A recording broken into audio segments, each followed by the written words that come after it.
तो एपिसोड के शुरू में हमें दिखाया जाता है कि यूकी सब बच्चों के साथ टेंगिन को समन कर लेती है in the barriers of his tomb of the star. Tengen सबको उनकी सोर्सर स्पेशलिटी और ओरिजिन से पुकारकर उन्हें वेलकम करता है instead of saying their real names. Yuki को ये बात अजीब लगती है कि टेंगिन ने यूकी को नहीं वेलकम किया, तो टेंगिन अपने इरादों से बताता है कि वो श्योर नहीं था कि लास्ट टाइम उसे लगा कि यूकी शिवगुरु और केनजाकू के साथ काम कर रही है, मगर सिंस इट्स कंफर्म कि यूकी यूजी लोगों के साथ है तो टेंगिन उसे भी वेलकम कर ही लेता है। अब बच्चे सबसे पहले उससे केनजाकू और कर्लिंग गेम्स का पूछते हैं। मेगमी उससे प्रिजन रैम के बारे में भी पूछता है क्योंकि गोजो वहीं पर सील्ड है, जहां टेंगिन केनजाकू को नीरोतोशी कामू कह के पुकारता है, जिससे हमें पता चलता है कि नीरोतोशी एक बहुत ही पावरफुल सोर्सर था अपनी टाइम का, जिसकी बॉडी केनजाकू ने अपने वश में करके भयानक एक्सपेरिमेंट्स करते हुए चोसो और उसके भाइयों को जन्म दिया था। उसने यूजी की माँ को भी पोजेस किया हुआ था। यूजी भी उसी का बेटा है, जिससे ये बात क्लियर होती है कि यूजी और चोसो सगे भाई हैं। So back to the episode. Tengen इन्हें कर्लिंग गेम्स और केनजाकू के गंदे इरादों से क्लियर करता है, मगर इस सबसे पहले वो एक कंडीशन रखता है जिसके मुताबिक उसे 2 बच्चे चाहिए होंगे उसे बैरियर्स के अंदर गार्ड करने के लिए। उटा को शॉक लगता है ये सुनकर, क्योंकि टेंगिन तो एक इमोर्टल बीइंग है, उसे क्या जरूरत प्रोटेक्शन की, वो भी उसी के बैरियर्स के अंदर। माँ की भी तंज करते हुए दिखाई देती है, जिसे लगता है कि टेंगिन को भी गोजो की तरह सील हो जाने का डर है। यूकी भी आवाज उठाती है और साफ साफ इनकार कर देती है उसे गार्ड प्रोवाइड करने के लिए, क्योंकि वो नहीं जानती कि टेंगिन को कितने समय के लिए गार्ड करना है। टेंगिन सफाई देते हुए अपनी खुद की कंडीशन के बारे में बताता है, लेकिन उससे भी पहले वो केनजाकू के मेन ऑब्जेक्टिव को हाईलाइट करता है, जिससे हमें पता चलता है कि केनजाकू पूरे जापान के लोगों की एवोल्यूशन अपने हाथों करना चाहता है। वो चाहता है कि तमाम लोग स्ट्रॉन्ग जुजुत्सु सॉर्सरर्स बन जाएं, इन्हें प्रोटेक्शन की जरूरत ही ना पड़े। जैसा कि हर बंदे को पकड़ पकड़ के इवॉल्व करना बेहद मुश्किल है, Kenjaku is planning to take over Tengen, ताकि वो जापान की पॉपुलेशन को टेंगिन के साथ एब्जॉर्ब करके एक ही बार में उन सबको इवॉल्व कर दे, क्योंकि जुजुत्सु वर्ल्ड में सिर्फ टेंगिन के पास ही ऐसी पावर्स हैं। यूकी उनसे पूछती है कि वो सब हजारों साल पुराने हैं, उन्होंने पहले ऐसा क्यों नहीं फेस किया। टेंगिन उन्हें बताता है कि पहले वो हमेशा ह्यूमन फॉर्म में ही बनकर रहा है और हर 500 साल में सिर्फ एक मर्तबा ही उसका स्टार प्लाज्मा वेसल जन्म लेता है, जिसमें वो अपने आप को ट्रांसफर करता है टू रिमेन ह्यूमन। मगर 12 साल पहले जब उसकी वेसल आमानाई ने जन्म लिया तो टोजी ने उसे मार दिया, जिसकी बदौलत टेंगिन अपनी ह्यूमन फॉर्म बरकरार नहीं कर पाया और एक हायर फॉर्म ऑफ कर्स्ट में इवॉल्व हो गया। वो ये भी बताता है कि वो सबको दिखाई जरूर दे रहा है, मगर वो अभी भी छुपा हुआ है, यानी कि वो एक टाइम पर मल्टीपल जगह एग्जिस्ट कर सकता है। अब टेंगिन बताता है कि उसकी इसी कमजोरी की वजह से केनजाकू उस पर हमला कर सकता है। सिंस केनजाकू अभी सुगुरु के शरीर में है, वो उसकी कर्स स्पिरिट मैनिपुलेशन के जरिए टेंगिन को एक कर्स की तरह इजीली एब्जॉर्ब कर सकता है। अगर ऐसा हो गया तो केनजाकू को टेंगिन के बैरियर टेक्निक्स मिल जाएंगे, जो पूरे जुजुत्सु वर्ल्ड की फाउंडेशन है। ऐसा ना हो इसलिए टेंगिन को 2 लोगों की जरूरत है जो उसे एट ऑल टाइम्स प्रोटेक्ट करें। ये बात सबको वैलिड लगती है और ये सुनते ही यूकी और चोसो उसके साथ रुकने और उसकी गार्डिंग करने के लिए वॉलंटियर करते हैं, जबकि बाकी लोग कर्लिंग गेम से रिलेटेड मिशंस के लिए आगे बढ़ते हैं। तो गाइस, आगे कर्लिंग गेम्स के रूल्स को मैं डिस्कस करने जा रही हूँ। अगर आपको रूल्स को डिटेल में समझना है तो आप मेरे चैनल पर उनकी एक्सप्लेनेशन वीडियोस देख सकते हैं, जिससे आपको और भी अच्छे से उसके रूल्स का अंदाजा हो जाएगा। बैक इन द एपिसोड, टेंगिन उन सबको समझाता है कि कर्लिंग गेम एक बहुत ही बड़ी जुजुत्सु रिचुअल है जो जापान भर में 10 बैरियर डिफाइंड कॉलोनीज के जरिए चल रही है, यानी कि सब कॉलोनीज को केनजाकू ने बैरियर्स के जरिए कनेक्ट किया हुआ है। अगर इनमें से कोई भी बाहर निकलने की कोशिश करे तो सीधा मारा जाएगा। इस गेम में सिर्फ करंट सोर्सर्स ही नहीं बल्कि पुराने जमाने के सोर्सर्स भी शामिल हैं, जो कि नए शरीर में जन्म लेकर आए हैं। साथ ही वो सिविलियंस भी शामिल हैं जिन्हें जबरदस्ती कर्स यूजर्स बना दिया गया बाय केनजाकू, जिसने सुगुरु की बॉडी में उसकी कर्स टेक्निक का उपयोग करते हुए सब नॉन सोर्सर्स को सोर्सर बना दिया था in the end of jujutsu Kaisen season 2। टेंगिन ये क्लियर करता है कि कर्लिंग गेम केनजाकू से अलग और इंडिपेंडेंटली ऑपरेट करती है। अगर केनजाकू को मार भी दिया जाए तब भी गेम खुद ब खुद खत्म नहीं होगी, क्योंकि ये बाइंडिंग वाउस और रूल्स पर बेस्ड है जो बैरियर्स के अंदर परमानेंटली सेट किए गए हैं। गेम रूल्स सुनते हुए यूजी लोग गेम मास्टर का पूछते हैं, तो टेंगिन उन्हें बताता है कि गेम मास्टर्स का इंटरफेस एक कोगानी नाम का शिकिगामी है जो सब पार्टिसिपेंट्स को प्रोवाइड किया जाएगा, यानी कि केनजाकू ने इस तरह से गेम मोशन में सेट की है कि जिससे ये साबित हो जाता है कि गेम ही गेम मास्टर के तौर पर पार्टिसिपेंट्स को सर्व की जा रही है। इसमें तमाम पार्टिसिपेंट्स को लड़ना होगा, दूसरों को मारकर पॉइंट्स अर्न करने होंगे, और अगर कोई पार्टिसिपेट नहीं करता या पार्टिसिपेट करके पॉइंट्स नहीं बनाता तो उसे मौत की सजा मिलेगी। इस गेम का मकसद बिला वजह की मार कुटाई या एंटरटेनमेंट नहीं है, बल्कि तमाम जापान के स्केल पर कर्स्ड एनर्जी बनाना और उसे प्योरीफाई करना है। इसके बाद बात होती है कि कर्लिंग गेम को कैसे रोका जा सकता है। टेंगिन बताता है कि गेम को रोकने के सिर्फ 2 ही रियलिस्टिक तरीके हैं। वो पहला लूप होल ये ढूंढता है कि गेम को खेला जाए, उसमें 100 लोगों को कत्ल करके 100 पॉइंट्स जमा किए जाएं और उन पॉइंट्स का यूज करके नए रूल्स ऐड किए जाएं जो सिस्टम को अंदर से तोड़ सकते हैं। ये सुनते ही यूजी दुखी हो जाता है, क्योंकि वो ऑलरेडी सुकुना के कत्ल किए हुए लोगों के लिए गिल्टी फील करता है। और दूसरा ऑप्शन ये है कि सातोरू गोजो को प्रिजन जेल से बाहर निकाला जाए, क्योंकि गोजो की स्ट्रेंथ इतनी ज्यादा है कि वो खुद ही पूरे सिस्टम को ओवरपावर कर सकता है। अब दोस्तों, यहाँ मुझे कंफ्यूजन है। पूरी एपिसोड में बार बार यही बताया गया है कि गोजो 12 साल पहले प्रिजन जेल में सील हुआ था, जबकि यूजी और बाकी सब स्टूडेंट्स 12 साल पहले भी उतनी ही एज के थे जितने के वो आज हैं। ये सब कैसे हुआ, मैं तो कंफ्यूज हूँ। तो अगर आपको इसका कुछ मालूम है तो काइंडली आप कमेंट्स में मुझे इसकी एक्सप्लेनेशन कर सकते हैं। सकते हैं। And speaking of prison realm, Tengen Yuji लोगों को प्रिजन रन की बैक साइड ऑफर करता है,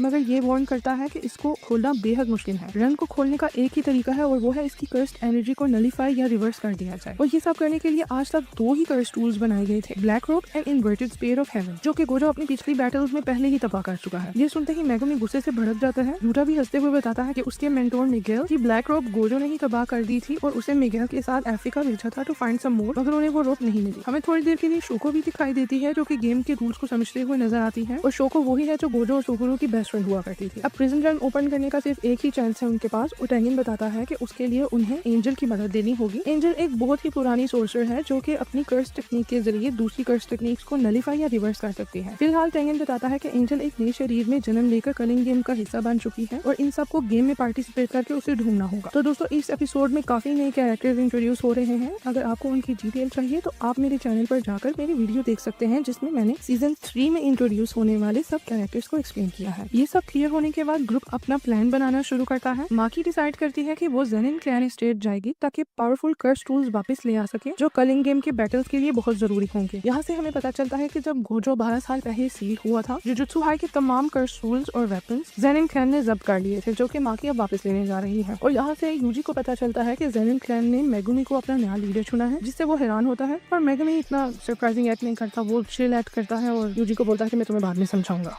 अब यूटा अकेला कलिंग गेम में एंटर करने का फैसला करता है ताकि इन्फॉर्मेशन गैदर कर सके, पॉइंट्स कमा सके और शायद एंजल को ढूंढ सके। यूजी और मेगुमी को किंजी हाकारी को ढूंढने की जिम्मेदारी दी जाती है, जो कि एक suspended 3rd year jujutsu high student है और जिसका कर्स टेक्निक गेम के अंदर काफी यूजफुल हो सकता है। यहाँ पर एक बहुत ही फनी सीन दिखाया जाता है। यूजी को डर लगता है कि वो मेगुमी के साथ अकेला जा रहा है, क्योंकि उसे डर है कि सुकुना दोबारा उसकी बॉडी को पोजेस करके मेगुमी को अपने काम के लिए इस्तेमाल न कर ले कहीं। इसीलिए उसने यूटा से प्रॉमिस किया था कि अगर उसमें सुकुना आए तो यूटा उसका कत्ल कर दे। मगर सिंस यूटा अपने प्लान की तरफ जा रहा है तो यूजी को डर है कि वो कहीं सुकुना के थ्रू मेगुमी को कत्ल ना कर दे, मगर Megumi is ready to die, वो ऐसा बोल भी देता है। तो दोस्तों, एपिसोड के एंड में यूजी का ग्रुप अलग अलग डायरेक्शन में निकल जाता है अपने अपने मिशन के लिए। अब कलिंग गेम पूरी तरह एक्सप्लेन हो चुकी है, उसके रूल्स क्लियर हैं और ऑब्जेक्टिव सेट हो चुके हैं, जो कि कॉलोनीज के अंदर सर्वाइव करना, रूल्स को मैनिपुलेट करना, एंजल को ढूंढना, गोजो को फ्री करना है। ये एपिसोड पूरे आर्क का स्ट्रक्चर एस्टैब्लिश करता है, किंजाकू के प्लान को क्लियरली डिफाइन करता है और हर कैरेक्टर के फ्यूचर पैथ को सेटअप करता है। एपिसोड 4 की ओपनिंग होती है माकी से, जो कि सालों बाद अपने क्लैन के मेन हाउस जा पहुंचती है to retrieve the curse tools her clan store in Gojo's absence. उसका सामना सबसे पहले नाया से होता है, जो तुरंत उसे पहचान लेता है। माकी को ये देख के हैरानगी होती है कि नाया उसे उसके चेहरे से पहचानता है, ना कि उसकी बैक साइड से। Since he is a misogynist, जो कि लड़कियों को सिर्फ सेक्स ऑब्जेक्ट की तरह ट्रीट करता है, तो वो उसे अपनी बकवास बंद करने को कहता है और ये सजेस्ट करता है कि वो यूटा और मेगुमी के साइड में कायम रहे, क्योंकि उसकी अपनी कोई पहचान नहीं। वो उसे ये भी याद दिलाता है कि ना ही उसके पास कोई कर्स एनर्जी है और अब तो उसकी शक्ल भी नहीं बची क्योंकि वो जल गई थी। तो इसलिए वो उसे ये भी याद दिलाता है कि अब वो किसी काम की नहीं रही। इसके साथ साथ ही वो उसे याद दिलाता है कि कैसे वो उसे बचपन में बुली किया करता था। इससे पहले वो उसे दोबारा बुली करे माकी आगे को बढ़ जाती है और उसकी बातों से उसको घंटा फर्क नहीं पड़ता। अब वो अपना कर्स ब्लेड हाथ में थामे कर्स टूल्स के हॉल की ओर बढ़ती है, जहाँ एक औरत उसे रोकने की कोशिश करती है, मगर माकी उसकी एक नहीं सुनती। इससे पहले औरत की शक्ल दिखे सीन्स पास्ट की एक फ्लैशबैक दिखाते हैं, जिसमें माकी मेगुमी से बात करते दिखाई देती है। वो उसे साफ साफ बताती है कि क्लैन का लीडर नाओगिता ज़ेनिन लास्ट टाइम उसी के साथ था शिबुया इंसिडेंट में, और उसकी यही इच्छा थी कि क्लैन का नेक्स्ट लीडर मेगुमी बने और उसके तमाम टूल्स और ट्रेजर्स मेगुमी ही पोजेस करे। मेगुमी को इन सब से फर्क नहीं पड़ता और वो माकी को परमिशन दे देता है to become the next clan leader, since Maki और उसकी जुड़वा बहन माई की एक ही इच्छा थी क्लैन को लीड करना। माकी क्रिटिकल थिंकिंग करते दिखाई देती है। उसका मानना है कि वो भी क्लैन को लीड नहीं कर सकती because of Mai who also wants to lead the clan. Scenes वापस प्रेजेंट में शिफ्ट होते हैं, जहां हमें दिखाया जाता है कि माकी को और कोई नहीं बल्कि उसकी अपनी माँ ही रोक रही है हॉल में जाने से। उसकी माँ क्लैन में रहते हुए एक काम वाली नौकरानी बन के रह गई है, ये उसके लिबास से ही जाहिर होता है। दूसरी तरफ हमें माकी के अंकल्स नाया और जिनीची दिखाए जाते हैं, जो कि क्लैन के फ्यूचर की बातें करते दिखाई देते हैं। जिनीची ये मानता है कि अगर मेगुमी को क्लैन का लीडर बना दें तो वो जापान की 3 मेन क्लैन में अपना स्टेटस ऊंचा कर सकते हैं, क्योंकि मेगुमी के उन क्लैन लीडर्स के साथ अच्छे ताल्लुकात हैं। तो इन मेन फैमिलीज में Zenin clan, Gojo clan and कामो क्लैन है। गोजो तो जैसे मेगुमी का दूसरा पिता था, और कामो क्लैन की बात की जाए तो उसका नेक्स्ट लीडर अपने बाप के बाद चोसो खुद है, व्हिच एक्सप्लेन्स कि कैसे मेन क्लैन मेगुमी को लीडर बनता देखकर ज़ेनिन क्लैन को फौरन से अपना इक्वल एक्सेप्ट कर लेंगे। नाया एकदम से चौंक जाता है ये सुनकर, क्योंकि उसे लगता था सब उसके नेक्स्ट लीडर बनने के फेवर में है। जिनीची फौरन से अपनी स्टेटमेंट चेंज करता है, ये बोलते हुए कि सिंस जुजुत्सु हेडक्वार्टर्स ने ये लॉ पास किया है कि अगर कोई गोजो को उसकी सीयू से आजाद करने की कोशिश करे तो वो जुजुत्सु वर्ल्ड का गद्दार माना जाएगा। लिहाजा जिनीची प्रपोज करता है कि क्यों ना एक तीर से 3 शिकार करें और मेगुमी, माकी और माई को गद्दार एक्यूज करके उनका कत्ल कर दें ताकि वो जुजुत्सु हेडक्वार्टर का फेवर गेन कर सकें। और वैसे भी ये बात सच है कि वो गोजो को आजाद करने के चक्रों में है, जो कि इस वक्त जुजुत्सु हेडक्वार्टर्स में एक क्राइम समझा जाता है। दूसरी तरफ माकी फाइनली हॉल में पहुंचती है जहां उसके पिता ओगी ज़ेनिन पहले से ही उसके इंतजार में खड़े होते हैं। माकी एकदम शॉक में चली जाती है to see Mai beaten up on the ground in Ogi's feet. जी हाँ, ओगी को अपनी बेटियों से इतनी नफरत है कि वो उनका कत्ल करने तक वो तैयार है, क्योंकि ज़ेनिन क्लैन बेटों को तरजीह देता है, बेटियों को नहीं। This explains why Maki and Mai ran away ages ago. Maki उसे अपने ब्लेड से मारने आती है, मगर वो उसको अपने ब्लेड से पहले ही जख्मी करता है। और यहाँ बहुत ही बुरा सीन दिखाया जाता है जहाँ माकी और माई दोनों ही मौत का सामना करते हुए दिखाई देती हैं। ओगी माकी और माई दोनों को घसीटते हुए डंजन की तरफ ले जाता है और इवन तो उसकी दोनों बेटियां मौत के कुएं में हैं, वो उन्हें बातें सुनाता है कि कैसे उनकी वजह से वो क्लैन का नेक्स्ट लीडर नहीं बन सका और उसका भाई नाओबिता उसकी जगह ले गया क्योंकि उसने बेटों को जन्म दिया हुआ था। वो अपने फेलियर्स का सारा इल्जाम अपनी बेटियों पे डालता है। वो उन्हें फाइनली डंजन में फेंकता है जहाँ उसने लो ग्रेड कर्सेस को कैद कर रखा है। उसे लगता है कि दोनों बेटियों को भूखे कर्सेस खा जाएंगे, इससे पहले कर्सेस उन पर हमला करें। माई होश पकड़ती है और माकी को इस हालत में देखकर रोती है। वो उसे अपनी गोद में रखती है और अपनी सीक्रेट कर्स टेक्निक का इस्तेमाल करती है। वो अपने आप को और माकी को उसकी सबकॉन्शियस में ले जाती है जहाँ दोनों बहनें एक बीच पर सही सलामत दिखाई देती हैं। वो माकी से शेयर करती है कि उसकी कर्स टेक्निक कुछ खास नहीं, इसलिए उसने आज से पहले किसी को बताया नहीं ताकि उसकी बेइज्जती न हो। अब वो माकी को चार्ज देती है और बोलती है, बहन जो करना है अब आगे तुमने ही करना है, क्योंकि मैं आगे ही वुंडेड थी और कर्स टेक्निक इस्तेमाल करने से मेरी मौत के चांसेस मजीद बढ़ गए हैं। वो वहाँ से जाने लगती है मगर माकी उसको रुकने का बोलती है। माई थोड़े समय के लिए रुककर उसे बोलती है कि ज़ेनिन क्लैन में ट्विंस को वैसे भी बैड लक समझते हैं, जबकि बाकी की दुनिया ट्विंस को एक ही समझती है। इसलिए वो एडवाइस करती है कि माकी उसके हिस्से की लड़ाई करे और पूरे क्लैन को डिस्ट्रॉय कर दे। वो उसके हाथ में एक व्हीट का ग्रेन देकर गायब हो जाती है। उसकी कर्स्ड एनर्जी से माकी वापस जिंदा हो जाती है, मगर माई को मरा देखकर उसकी आंखों में आंसू आ जाते हैं। उसके सामने सारे लो ग्रेड कर्सेस भी आ चुके होते हैं। वो माई और अपना ब्लेड हाथ में लेकर कर्सेस को एक्सरसाइज करने के लिए आगे बढ़ती है। उसके पिता को अचानक से फीलिंग आती है कि सारे कर्सेस को किसी ने एक्सरसाइज कर दिया है, यानी खत्म कर दिया है। तो वो फौरन से अपनी कर्स टेक्निक एक्टिवेट करता है, ये बोलते हुए कि जोन सी भी बेटी ने ये किया है वो उसकी हड्डियों तक को तोड़ डालेगा। इससे पहले वो कुछ करे माकी उसके सर के ऊपर वाला हिस्सा अपने ब्लेड से काट देती है, जिससे उसकी इंस्टेंट मौत हो जाती है। इसके बाद माकी क्लैन के मेन हाउस की तरफ चल देती है और उसके माइंड में एक ही आवाज होती है और वो होती है माई की, जो उसे बोल रही होती है पूरे क्लैन को तबाह कर दो। अचानक से क्लैन की आर्मी सबको माकी के बारे में अलर्ट करती है, जिसमें क्लैन के स्ट्रॉन्गेस्ट एल्डर्स और क्लैन की आर्मी का कैप्टन सामने आता है। नरेशन में ये बताया जाता है कि क्लैन का हर बच्चा उनकी पर्सनल आर्मी में सर्व करता है, यानी कि पूरा क्लैन माकी के अगेंस्ट खड़ा हो जाता है। माकी यहाँ ओरा फार्म करते हुए पूरी आर्मी से लड़ती है अकेले में। शी शोज नो मर्सी और जो भी उसके सामने आता है वो उसको अपने ब्लेड के साथ काट कर रख देती है।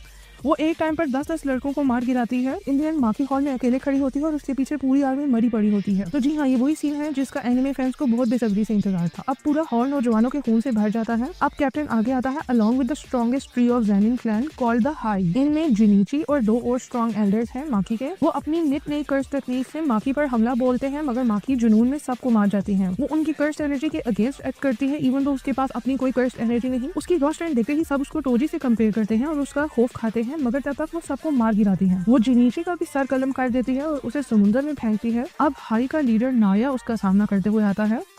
उसके पिता नाओबिता वाली कर्स टेक्निक है, जिसके जरिए वो आगे होने वाले सीन की 24 फ्रेम्स पहले ही प्रिडिक्ट कर लेता है। वो इसकी मदद से माकी का मूव प्रिडिक्ट करता है और उसे मारने के लिए फुल स्पीड से आगे आता है, मगर माकी नाओबिता को शिबुया इंसिडेंट में लड़ता देखकर उसकी टेक्निक से अच्छे से पहले से ही वाकिफ हो चुकी थी। इसीलिए वो नाया का मूव इन एडवांस प्रिडिक्ट करती है और जो ही वो उसको मारने के लिए उसके पास पहुंचता है वो उसे इतने जोर से मुक्का मारती है कि उसका पूरा जबड़ा टूट जाता है। अब माकी मेन हाउस में वापस जाती है, जहाँ वो अपनी माँ को ढूंढ कर उसका कत्ल भी करती है ताकि क्लैन का एक भी बंदा पीछे न बचे। दूसरी तरफ नाया मेन हाउस में रेंगता हुआ वापस आता है, जो कि माकी को गालियां देते हुए दिखाई देता है। माकी की मां मरने से पहले नाया की कमर में अपना खंजर खोद देती है, जिससे उसकी मौत हो जाती है। एपिसोड के एंड में माकी माई की बॉडी उठाकर उसके स्कूल ले जाती है और उसकी सहेली को सौंप देती है, जो कि माई को मरा देखकर बोर होती है। एंड में स्क्रीन पर न्यूज शो होती है कि पूरा ज़ेनिन क्लैन सस्पिशियसली मारा गया है। पुलिस कातिल की तफ्तीश कर रही है। गोजो क्लैन और कामो क्लैन ने जुजुत्सु हेडक्वार्टर में अपील की है to outcast Zenin clan from the main 3 family. उनकी ये अपील जुजुत्सु हेडक्वार्टर ने एक्सेप्ट कर ली है, यानी कि Zenin clan does not exist anymore.